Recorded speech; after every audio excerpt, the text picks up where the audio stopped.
As we know, John F. Kennedy was assassinated while driving through Dallas, and right after his assassination, there were a lot of uncertainties as to who did it. But the first thing they did was they went and they arrested Lee Harvey Oswald, and they immediately said that he was the lone assassin in it. And then after time, they eventually, well, Lee Harvey Oswald was actually assassinated a couple days after it. And then when they actually came out with the full report, the Warren Commission report, which was done by Congress, members of Congress, a couple lawyers, and they come up with that Lee Harvey Oswald was the lone assassin in it. But a lot of people don't really believe that he was the only one who did it. They think that there might have been other people involved, that basically he was wrongly accused of it. And the first thing that was the real problem here is that the two wounds that could have really helped to decide whether or not he was guilty or innocent were the throat wound and the head wound. Once JFK was shot, he was taken to the hospital, and to try and save his life, they did a tracheotomy, which essentially destroyed the evidence there of Harvey Oswald, even though the tracheotomy essentially eliminated that.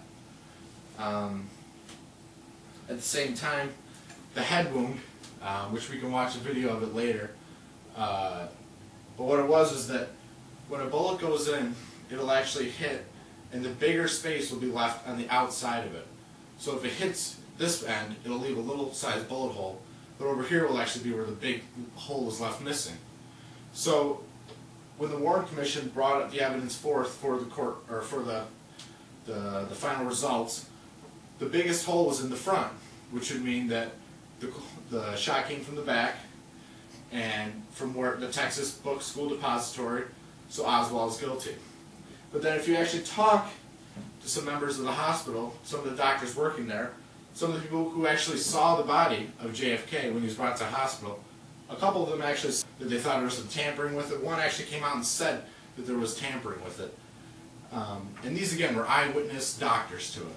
So they're pretty knowledgeable people. They were there when it happened, and they're coming out and saying that it's not true.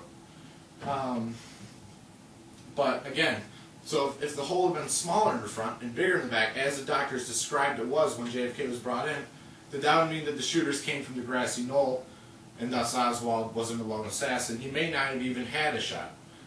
And if he did, he certainly didn't act alone. Even Charles Crenshaw referred to the wound as the size of a baseball in the back of the president's head, which again points to a grassy knoll, which people have long, had conspiracies about and stuff, but basically that it wouldn't support a lone assassin of Lee Harvey Oswald.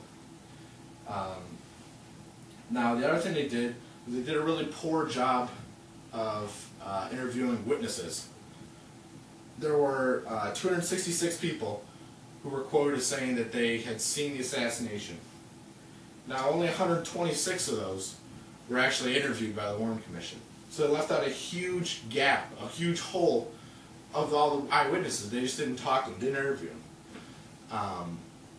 And so, all these things coming together, they're starting to show just how foggy the argument was for the Warren Commission against Mr. Oswald.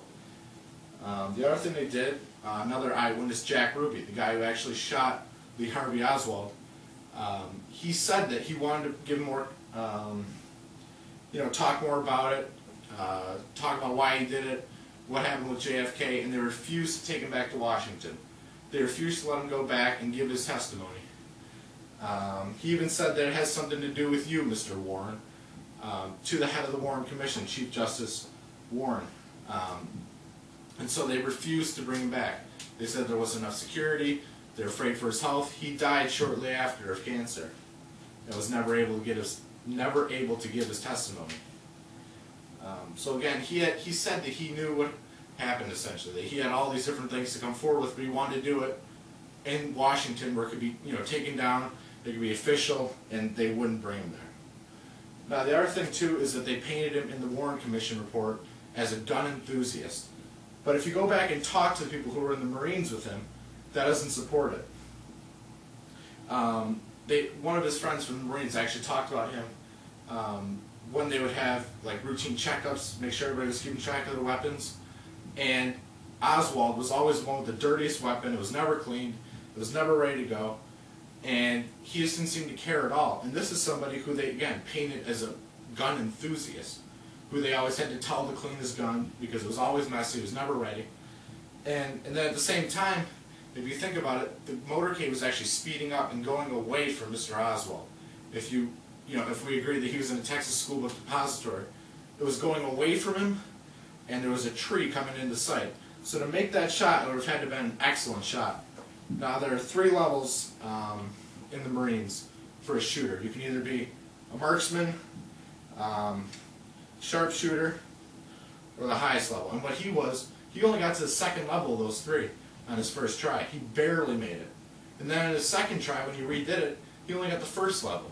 So he wasn't near the top of the ranks. He wasn't some kind of expert shooter. And so it's difficult to believe that he could make such a great shot. So the doctors, even when they were asked about the bullet, how it could have gone through 2 people or 1 person and stopped, the Memorial Park Hospital doctor who treated Governor Connolly said that the bullet that hit Governor Connolly behaved as though it had never struck anything but him. And Senator John Sherman Cooper, a member of the Warren Commission, said, "I too objected to such a conclusion. There was no evidence to show both men were hit by the same bullet." So if they weren't hit by the same one, then how could it be going for only 1 person? How could 1 person seemingly shoot from 2 different places? So there wasn't really, even members of the Warren Commission were saying that they didn't really believe it could be Oswald doing one thing. And yet, in the end, we have, the conclusion that it was solely Lee Harvey Oswald. The last thing that I'm going to show that is sort of my point that Lee Harvey Oswald is wrongly convicted of it isn't as much factual as it is. It's just a clip of the actual event happening. And if you watch it and you just sort of use common sense, I guess, you get the idea that 1 shot came from the back and 1 came from the front, just because of the way that the president's head will move. If you hit something, if you push it this way, the object will move this way. And yet, according to this, the president's head moves backwards while it's getting hit from the back. You can see it actually explode one direction, and that's going the opposite direction of where Oswald would be standing. So I'm just going to bring that up here for everybody to see.